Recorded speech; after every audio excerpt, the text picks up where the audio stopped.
berjalan secara ideal, gitu ya.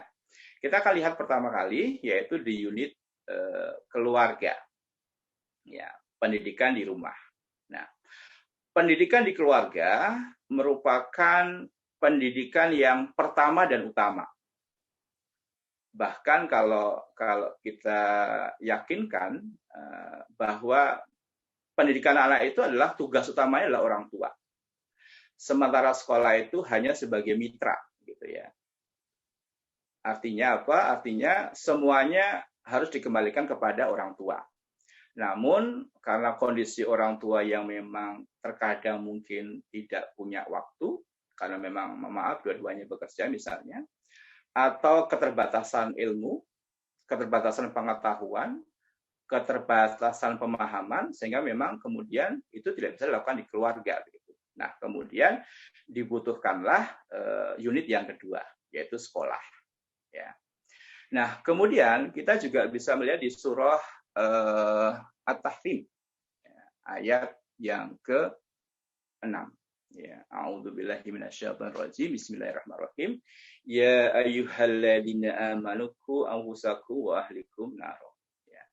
Bahwa Allah katakan, wahai orang-orang yang beriman, jagalah dirimu dan keluargamu dari api neraka. Ini tentu mengacu pada sosok ayah, begitu ya. Nah, ayah sebagai kepala keluarga amat sangat bertanggung jawab penuh di dalam proses pendidikan di keluarga. Supaya apa? Supaya kemudian diharapkan membawa dirinya, ayah tersebut, dan anggota keluarganya semuanya masuk ke surganya Allah, gitu kan? Karena tadi kan Allah memerintahkan untuk jangan dijaga, jangan sampai masuk ke nerakanya Allah. Gitu. Nah, artinya kalau kita punya anak banyak, maka kita harus tanggung jawab terhadap semua anak yang ada, gitu ya. Kemudian yang berikutnya, kita harus mengacu kepada bagaimana Rasulullah, perilaku beliau ketika mendidik anak. Ini menjadi penting karena Rasulullah adalah salutaran kita, gitu ya. Sehingga kita harus membaca berbagai sirah beliau ketika berhadapan dengan anak-anak, gitu ya.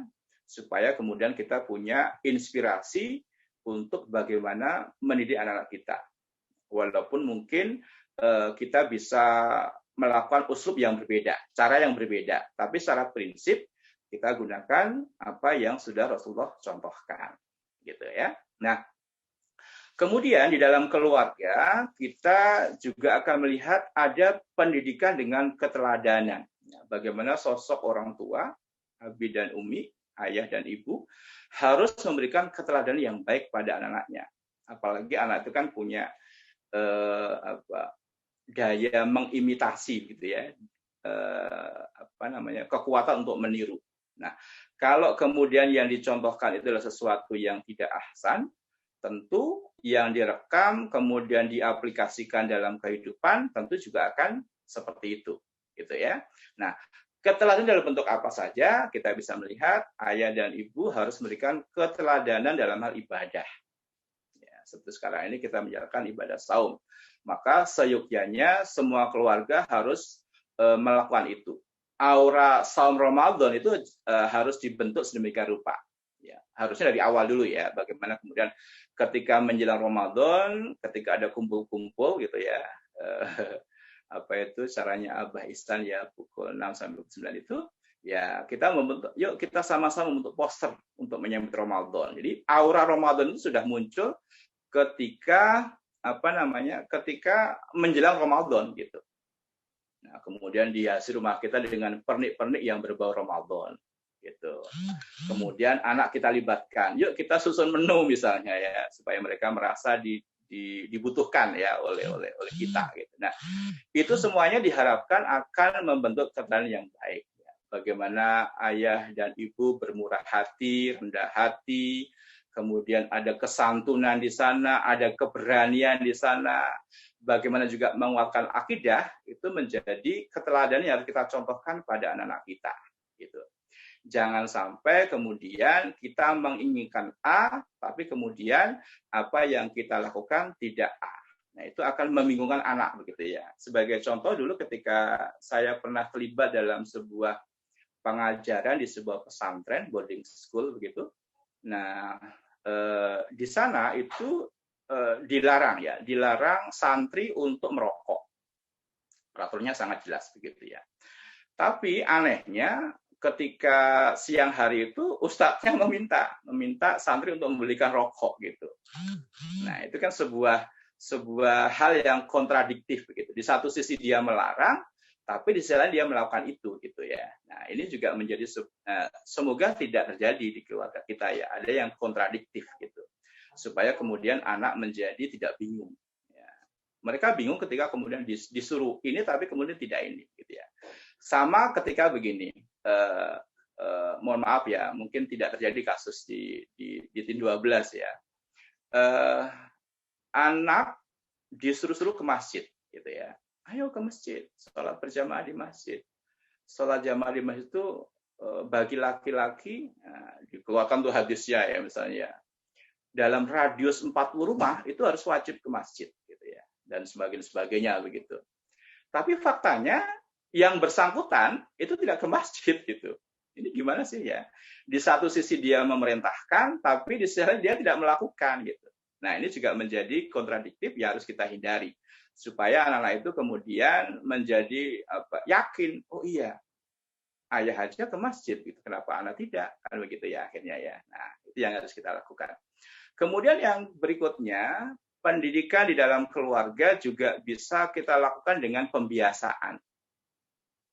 Pembiasaan itu kita bentuk dari sejak kecil. Supaya apa? Supaya ketika nanti dia balik, maka itu sudah menjadi kebiasaan yang dikerjakan. Karena ketika dia tidak mengerjakan itu, ada sesuatu yang hilang. Begitu ya. Misalnya sholat duha, kemudian berkata yang baik-baik, kemudian senantiasa berkata maaf ketika salah, kemudian berkata minta tolong ketika meminta tolong dan sebagainya. Nah, semua itu dilakukan dalam kerangka untuk membuat anak itu jadi terbiasa, begitu, terbiasa untuk melakukan hal yang baik-baik, sehingga diharapkan kebiasaan itu akan terus terbawa sampai usia nanti dia balik. Ya, sebagai seorang mukallaf, maka tentu kita pahami mereka sudah bertanggung jawab ya terkait dengan perbuatan dia. Kemudian yang ketiga, pendidikan yang bisa dilakukan di keluarga adalah dengan nasihat. Ya, dengan nasihat itulah tentu kita bisa melakukan pendekatan kepada anak. Ya, apalagi ortu kan sebagai seorang arsitek ya, pengukir kepribadian itu perlu melakukan itu. Gitu. Nasihat itu bisa kita lakukan lewat cerita. Nah, apalagi anak kan suka cerita ya. Kalau pengalaman saya pribadi itu maklumat waktu masih kecil itu menjadi ide brilian untuk kita sampaikan sebagai sebuah cerita gitu ya. Misalnya dulu mungkin mengalami ya bagaimana sandiwara radio sahur sepuh ya menjadi sebuah hiburan yang sangat amat ditunggu-tunggu gitu ya, karena memang waktu itu sangat terbatas hiburan yang ada. Nah, saya masih ingat dengan cerita Mantili sebagai seorang pendekar pedang ya, pendekar pedang yang kemudian dari pedangnya itu akan muncul asap yang tebal yang berbau mayat ya, si pedang setan gitu. Nah, suatu ketika dia ditantang oleh seorang pendekar pedang perak gitu ya. Nah, kemudian tantang sedemikian rupa, pedang perak itu intinya harus mengajukan tempat di sebuah lapang yang luas, kemudian di bulan purnama. Nah, liciknya di situ ya, karena dia merasa bahwa ketika bertarung nanti, maka akan keluar cahaya silau dari pedang peraknya sehingga akan menyilaukan lawannya untuk kemudian dengan mudah akan dirobohkan begitu. Nah, ini yang menjadi inti ceritanya adalah, nah itu dipahami oleh Mantili gitu ya, sehingga dia dengan kakaknya Brahma Kumbara kemudian berlatih. Jadi kakaknya itu melatih dengan dikasih kaca gitu ya, sehingga dia berlatih terus sehingga kemudian silau karena cahaya tadi itu sudah menjadi terbiasa karena sudah lama berlatih gitu ya. Nah, ini yang tidak disadari oleh si pedang perak begitu. Jadi intinya kalau saya menceritakan di situ bahwa hidup itu harus penuh perencanaan yang matang begitu ya. Supaya apa? Supaya kejadian-kejadian yang tidak kita inginkan ke depan atau sesuatu yang memang menghalangi itu akan bisa kita hindari dengan perencanaan yang matang tadi itu, ya, persiapan yang matang itu ya. Jadi singkat cerita memang akhirnya si pedang merah itu kalah gitu ya, meninggal karena tidak kuat dengan bau busuk yang keluar dari pedangnya si Mantili, sehingga kemudian dia mabuk, muntah-muntah, sehingga kemudian gampang terbunuh. Nah, gitu ya. Itu dengan nasihat. Dengan cerita itu insya Allah anak senang. Walaupun usia berapapun mereka tetap senang dengan mendengar cerita. Apalagi kemudian cerita itu kita bangun dari pengalaman kita, gitu ya. Insya Allah pengalaman kita waktu masih kecil itu sangat luas untuk kita ceritakan ya. Dengan alam yang berbeda, dengan sikon yang berbeda, itu menjadi penguat bagi anak kita untuk mendengarkan cerita yang kita bangun. Ya. Oke, nah berikutnya pendidikan yang dilakukan di keluarga itu bisa juga dengan perhatian. Ya, kita curahkan perhatian kita perhatikan mereka, selalu mengikuti perkembangan anak, sehingga kita akan tahu persis bagaimana anak-anak kita. Progres kehidupan dia itu setiap tahun bisa kita lihat. Gitu. Nah, kalau ada sesuatu yang janggal, kita diskusikan. Ya, kalau ada sesuatu yang kurang berkenan kita rasakan, kita juga diskusikan. Sehingga memang situasi di keluarga itu akan menjadi sesuatu yang relatif hangat begitu, untuk kemudian bisa membentuk anak-anak kita menjadi anak-anak yang seperti yang kita inginkan. Nah, termasuk gini, biasanya di sebuah pelatihan itu ada pertanyaan begini. Siapa di antara Anda yang hadir yang ingin anaknya soleh-soleh? Soleh atau solehah, gitu ya. Pasti semuanya angkat tangan ya, wah, dan sebagainya gitu ya. Dengan semangatnya angkat tangan, anak ingin anak saya juga soleh-solehah. Nah, kemudian lanjut pertanyaan berikutnya. Sudahkah Anda sebagai orang tua juga solih? Sudah merasa solihkah begitu? Nah, itu juga menjadi sebuah tantangan buat kita barangkali ya sebagai orang tua. Kalau kita ingin anak kita menjadi anak yang soleh dan solehah, mungkin kita perlu bermuhasabah gitu ya. Sudahkah saya pribadi menjadi soleh dan solehah? Jadi tidak fair begitu ya, menginginkan anaknya soleh tapi yang bersangkutan belum soleh begitu. Nah, terkait dengan terkait dengan keteladanan gitu.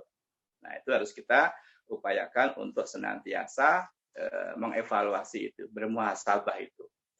Dan yang terakhir, pendidikan di keluarga itu bisa kita lakukan dengan reward and punishment. Ya.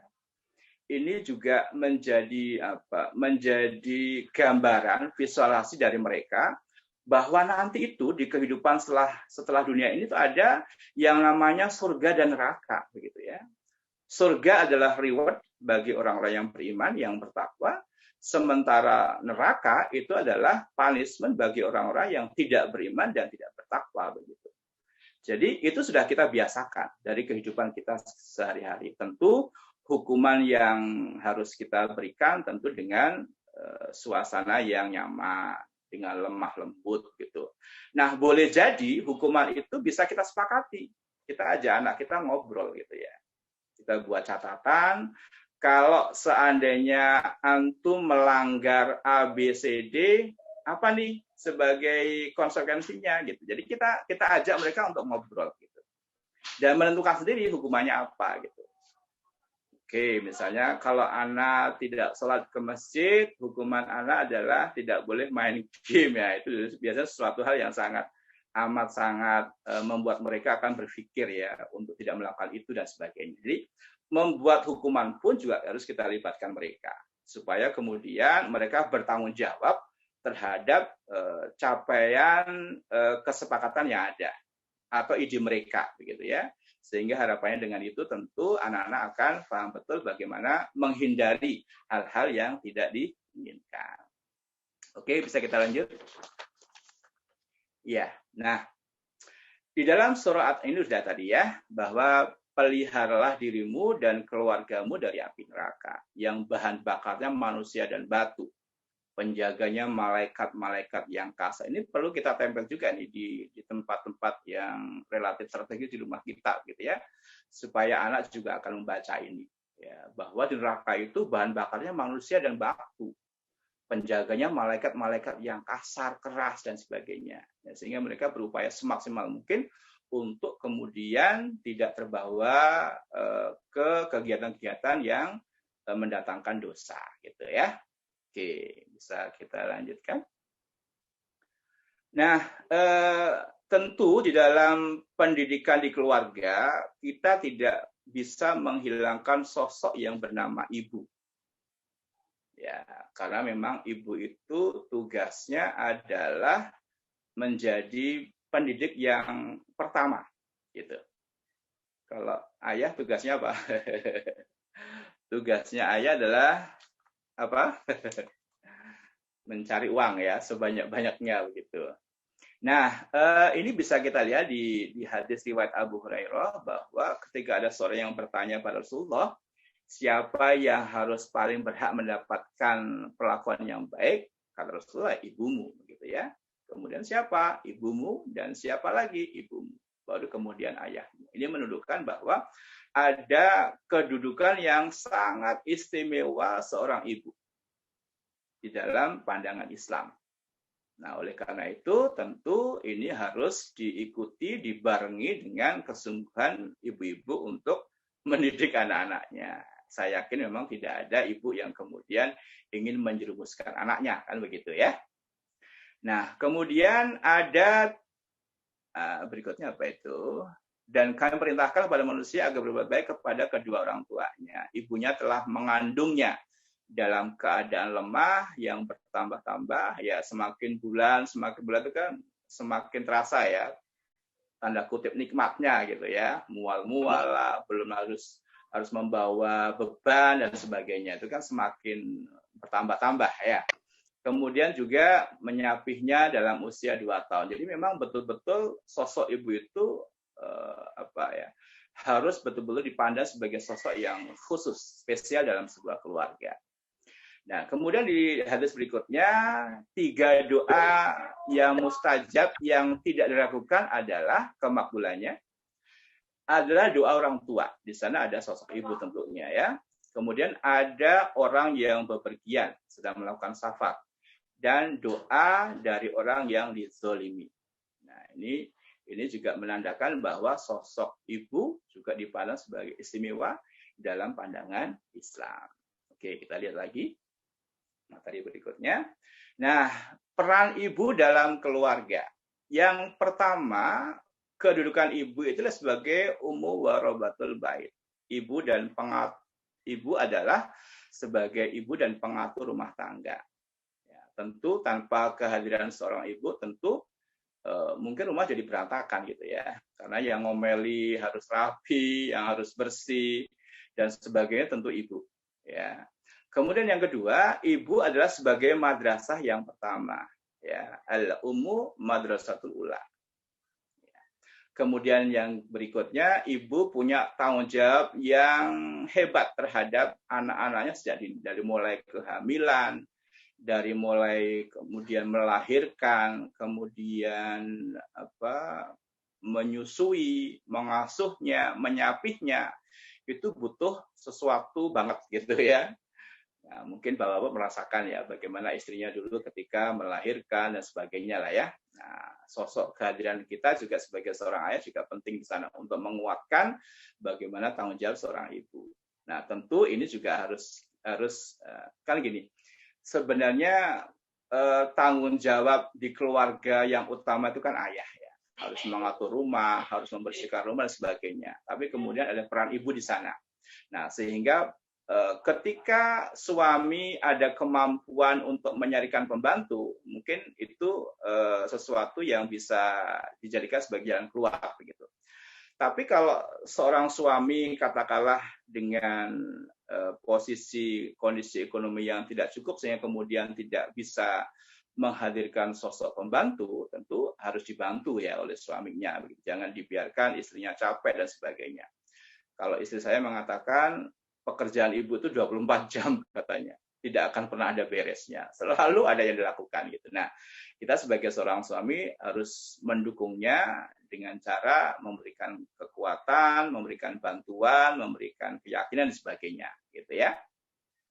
Oleh karena itu ibu itu perlu segudang ilmu dan pengetahuan yang luas. Ya, maka kemudian ada pertanyaan, ngapain sih sekolah tinggi-tinggi, toh jadi akhirnya jadi ibu juga gitu. Nah, jangan salah begitu ya.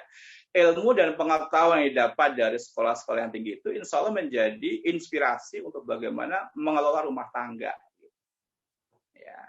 Kemudian berikutnya, meskipun mungkin tanggung jawabnya berat, maka sekali lagi kemuliaannya pun sangat diagungkan dalam Islam. Jadi capeknya ibu, lelahnya ibu, dan sebagainya itu insya Allah semuanya berpahala. Bahkan ketika sahur pun harus bangun lebih dahulu. Bapak-bapak mah tinggal nunggu dibangunkan ya. Abi sudah menjelang pukul 4 nih, bangun gitu. Sementara mungkin ibu itu sudah hadir dari mungkin pukul 3 gitu ya, menyiapkan ini itu dan sebagainya gitu. Jadi luar biasa sekali.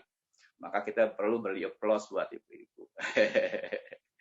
Ya, insya Allah pahalanya juga besar ya, pahalanya menyiapkan. Nah, kalau ada hadis yang mengatakan ketika kita itu memberikan seperangkat berbuka kepada orang, maka pahalanya adalah sama seperti orang yang berpuasa itu, tanpa dikurangi orang berpuasa itu gitu. Nah, ini menyiapkan semuanya begitu ya.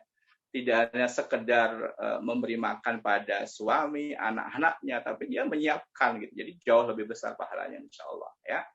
Jadi sekali lagi ibu-ibu yang hadir di forum ini berbanggalah menjadi ibu karena ladang pahala begitu luas ya untuk ibu-ibu sekalian dalam menyiapkan suami dan juga anak-anak di keluarganya masing-masing ya. Oke, kita lanjutkan. Waktunya masih berapa lama nih? Ya. Ini kita lihat pandangan anak dalam Islam ya di surah An-Nahl ayat 78. A'udzubillahi minasyaitonir rajim. Ini saya agak nggak kelihatan, ini nggak sama ya, kenikmatan mata ini sudah mulai dicabut oleh Allah. Dan intinya adalah Allah mengeluarkan kamu dari perut ibumu dalam keadaan tidak mengetahui sesuatu apapun. Tuna ilmu pengetahuan gitu ya. Nah, sehingga ini menjadi sesuatu yang perlu kita pahami. Ya, bahwa anak itu memang sejak lahir dia tanpa dibekali pengetahuan apapun. Nah, agar manusia dapat memakmurkan bumi, maka Allah memberikan potensi dasar pada manusia. Apa itu potensi dasarnya? Yang pertama tentu saja adalah afkar.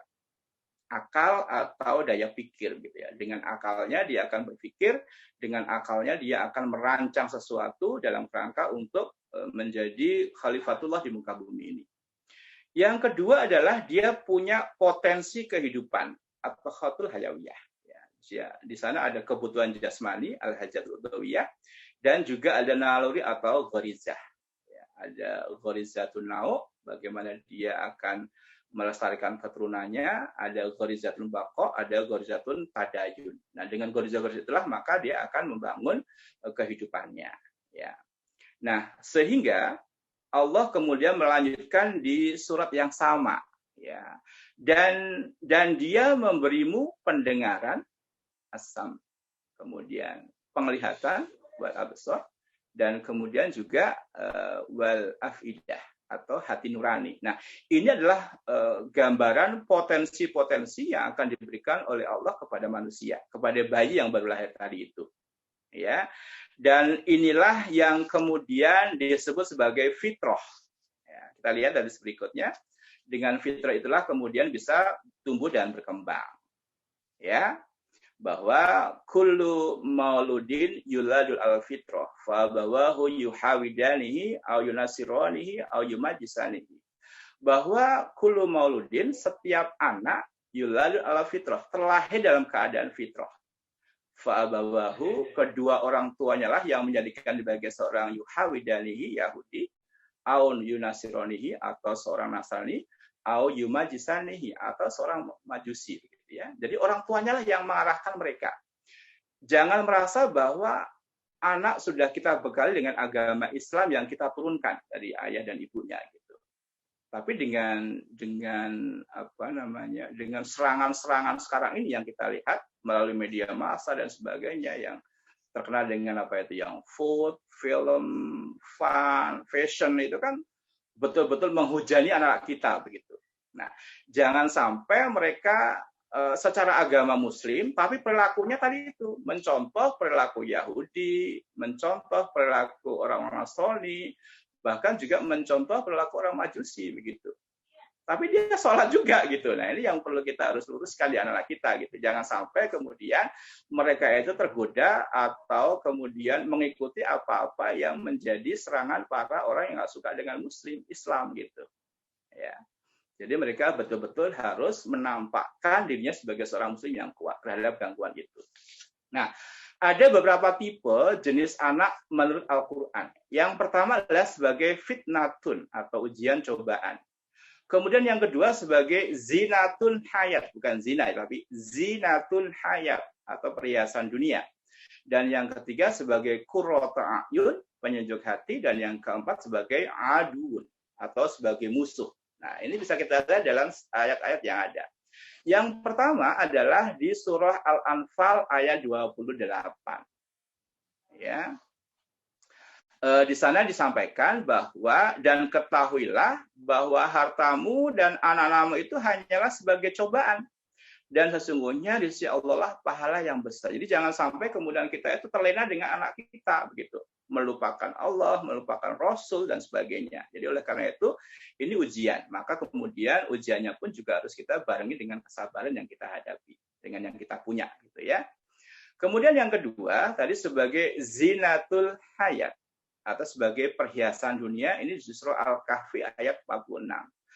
Harta dan anak-anak adalah perhiasan kehidupan dunia. Tetapi amalan-amalan yang kekal lagi salah adalah lebih baik pahalanya di sisi Tuhanmu dan lebih baik untuk menjadi harapan. Nah, jangan sampai kemudian anak-anak itu melupakan kehidupan kita di akhirat begitu. Ajak mereka untuk bersama-sama menyiapkan diri menyambung kehidupan di akhirat. Sehingga dengan itu maka ayat ini bisa kita pandang sebagai reminder ya buat kita begitu untuk tidak melupakan kehidupan yang paling penting, kehidupan yang paling abadi yaitu di akhirat nanti. Oke. Kemudian yang ketiga, anak itu adalah sebagai qurratu a'yun atau penyejuk hati. Ini sering kita bacakan di doa kita ya. Rabbana hablana min azwajina wa dzurriyyatina qurrata a'yun waj'alna lil muttaqina imama. Gitu ya terusnya ya. Sehingga ini menjadi doa yang kita kumandangkan terus, kita bacakan terus supaya anak kita betul-betul jadi penyejuk hati terhadap kebiasaan perilaku yang positif gitu. Sehingga kemudian kita merasa Masya Allah anak saya begini dan sebagainya gitu ya. Oke, yang keempat ini yang paling bahaya ya. Anak itu sebagai adun atau sebagai musuh ya. Ini fenomena ini sering kita lihat di televisi ya, berita ya. Ada anak yang menjebloskan ibunya ke penjara atau sebaliknya. Ada orang tua yang maaf ya sampai menodai anaknya begitu. Kemudian ada juga anak yang kemudian sampai membunuh orang tuanya. Nah, ini berarti apa? Anak itu menjadi musuh begitu. Jadi ada sesuatu yang salah dalam proses pendidikan di keluarganya kalau sampai hal ini terjadi. Maka untuk mengantisipasi ini semuanya perlu ada langkah-langkah sehingga mereka tidak menjadi musuh tapi menjadi sahabat kita, menjadi teman kita, menjadi anak-anak kita yang benar-benar dan sebagainya gitu ya. Oke, kita bisa lanjutkan. Nah, di dalam proses yang kita hadapi selama pendidikan, nah ini yang kedua ya, unit yang kedua yaitu sekolah. Maka kita perlu memilihkan sekolah-sekolah yang pas buat anak kita. Karena mungkin tadi ketidakmampuan kita untuk memberikan perhatian, pendidikan, keteladanan yang maksimal buat anak kita. Tadi mungkin dengan keterbatasan ilmu kita, keterbatasan waktu kita, maka kita perlu mencari sekolah yang ideal buat anak kita. Walaupun terkadang mohon maaf ya, perlu dana yang tinggi gitu ya. Karena memang yang saya rasakan memang tidak murah untuk membangun sebuah sekolah gitu ya, perlu dana yang besar, apalagi kalau kemudian dibarengi dengan fasilitas yang ada, dan itu memang dengan kekuatan sendiri, biaya sendiri gitu ya, harusnya itu kan didanai oleh pemerintah begitu. Nah, oleh karena itu akhirnya muncullah sekolah-sekolah dengan dana yang besar untuk masuk ke sekolah itu gitu ya. Oke, kemudian di sana ada organisasinya, kemudian ada kurikulumnya, tenaga. Nah, semuanya itu kita lihat begitu ya. Sebelum kita memastikan anak kita itu nanti akan sekolah di situ. Ya, ingat ya, anak kita itu akan bersama-sama dengan sekolah itu selama waktu yang cukup panjang gitu ya. Kalau TK mungkin 2 tahun, SD itu 6 tahun, SMP 3 tahun, SMA 3 tahun gitu. Jadi bukan waktu yang pendek begitu. Maka kita perlu memilihkan sekolah yang ideal sesuai dengan misi, visi, tujuan masing-masing keluarga tentunya ya. Oke. Kita bisa lihat berikutnya. Ya. Nah, di sistem pendidikan nasional di Undang-Undang Sisdiknas nomor 20 tahun 2003 itu, nah ini tujuan pendidikan yang ada. Sebenarnya sangat ideal sekali. Sangat ideal sekali. Nah, cuma terkadang penerjemahan di level bawah itu banyak masalah tentunya ya. Ada masalah keterbatasan ilmu, keterbatasan dana, dan macam-macam. Sehingga kemudian terjadilah proses pendidikan yang ada seperti sekarang ini. Gitu ya. Jadi padahal Undang-Undang Sisdiknas itu memberikan harapan yang sangat besar untuk bagaimana membentuk anak-anak yang katakanlah yang memang sangat ideal juga begitu. Namun tadi itu dengan keterbatasan berbagai hal, akhirnya tujuan ini hanya sekedar tujuan yang kurang bisa dimaksimalkan untuk dicapai, gitu ya. Oke, berikutnya. Nah, kita lihat bagaimana Islam itu memandang pendidikan.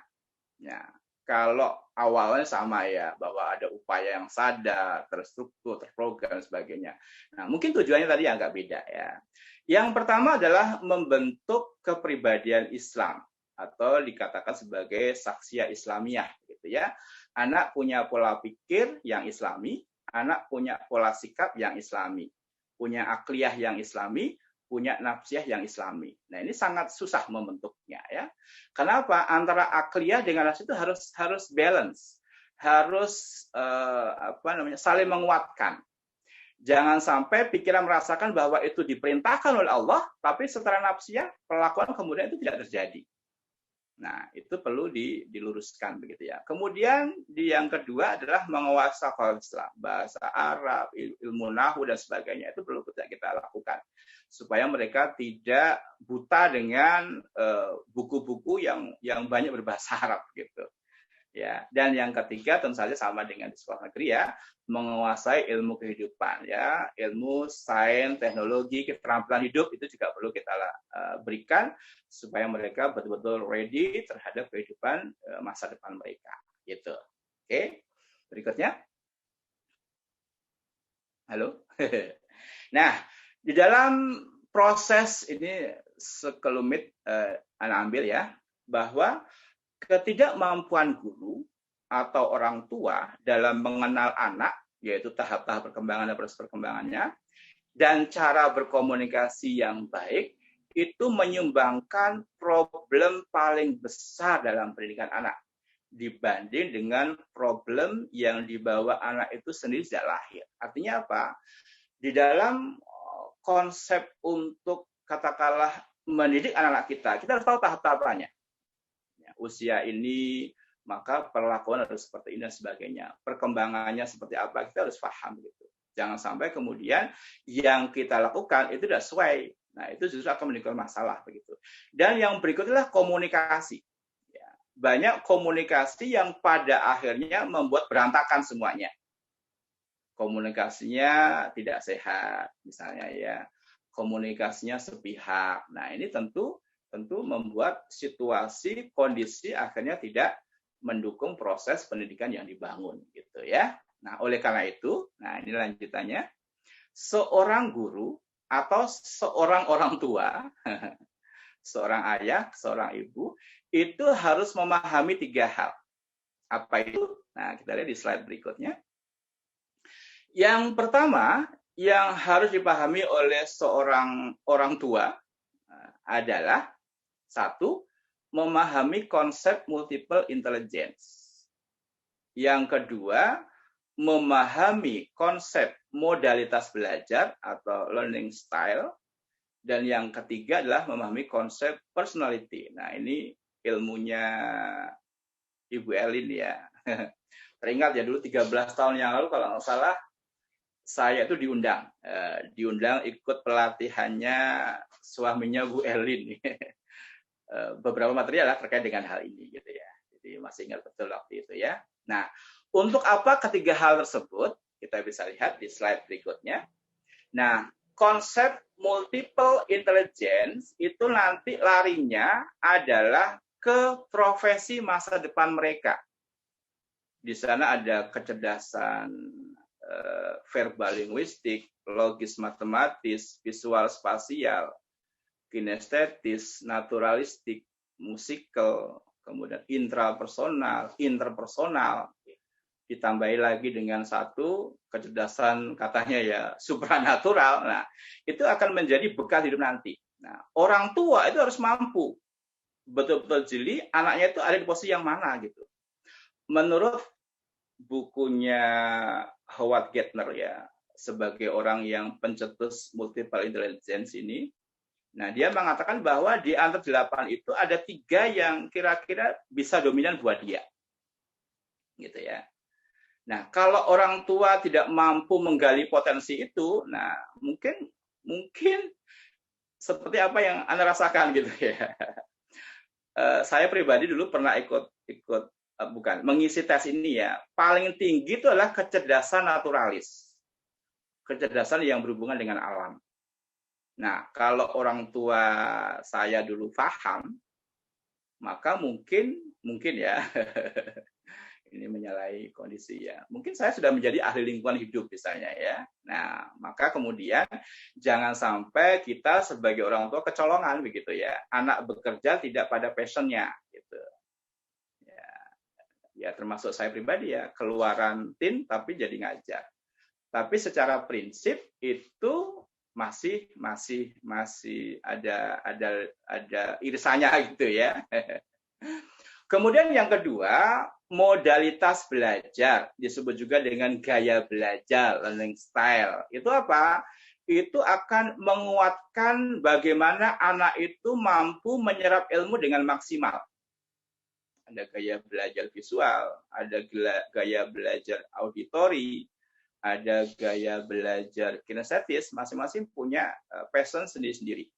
Nah, mungkin kita sebagai orang harus paham juga, oh anak yang pertama ini adalah gaya belajar ini dan sebagainya. Sehingga ketika proses memberikan tambahan pembelajaran di rumah, itu bisa menguatkan apa yang kemudian menjadi passion mereka di modus belajar. Nah, yang ketiga adalah personality, kepribadian. Fungsinya untuk apa? Fungsinya adalah untuk melakukan pendekatan ke anak kita. Ya, jangan sampai anak punya tipikal melankolis misalnya, tapi pendekatannya dengan model anak yang korelis gitu misalnya, atau dengan anak yang sanguinis. Nah, tentu saja itu berbeda. Nah, termasuk bagaimana kemudian kita memecahkan masalah mereka begitu. Nah, semuanya ini butuh ilmu. Maka sekali lagi, seorang ibu, seorang ayah perlu memahami konsep-konsep sebagaimana yang ini ya penjelasan ini, supaya kemudian kita tidak salah didik, kita tidak salah komunikasi, kita tidak salah mengarahkan untuk masa depan mereka, begitu ya. Oke, itu ya. Nah, yang terakhir ini adalah lembaga atau unit yang kita sebut dengan masyarakat.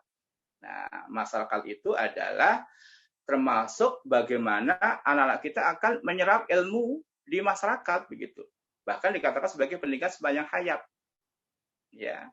Siapa masyarakat itu? Ya tetangga kita, teman-teman pergaulan mereka, lingkungan mereka, serta sistem nilai yang ada di tengah masyarakat itu. Gitu. Nah, apa itu masyarakat? Masyarakat itu terbentuk dari perasaan, pemikiran, dan peraturan yang mengikat mereka. Jadi, perasaan harus sama, pemikiran harus sama, begitu itu disebut masyarakat. Nah, kalau terjadi perasaannya berbeda-beda, pemikiran yang berbeda-beda, peraturan yang berbeda-beda, itu berarti masyarakatnya belum masyarakat yang ideal. Ya, kalau masyarakat kita ingin bentuk masyarakat yang Islami, tentu perasaan yang kita inginkan mereka juga punya perasaan yang Islami. Pemikirannya juga pemikiran yang Islami, dan peraturan yang ada juga peraturan yang Islami gitu. Itu kalau ingin masyarakat yang Islami. Di sana ada sehingga kita bisa harapkan ada kontrol masyarakat begitu. Ketika ada kesalahan yang terjadi di lingkungan masyarakat. Ada orang nggak sholat misalnya. Nah, kontrol masyarakat itu akan menguatkan. Kenapa antum tidak sholat dan sebagainya. Nah, diarahkan untuk sholat. Kemudian terlihat mereka nggak puasa. Itu akan dibangun gitu ya. Kenapa Anda tidak puasa dan sebagainya. Jadi ada kontrol masyarakat, termasuk kontrol untuk kemudian tidak melakukan kejahatan di tengah-tengah masyarakat. Nah, kita perlu bertanya, kira-kira masalah kita sudah seperti itu belum gitu ya. Kita lihat mereka masih abai dan sebagainya. Nah, tentu di masyarakat itu juga ada individu-individu yang dari ketakwaan individulah itu bisa akan membentuk masyarakat yang baik. Dan tentu untuk membentuk masyarakat yang Islami tadi itu perlu proses amar ma'ruf nahi mungkar.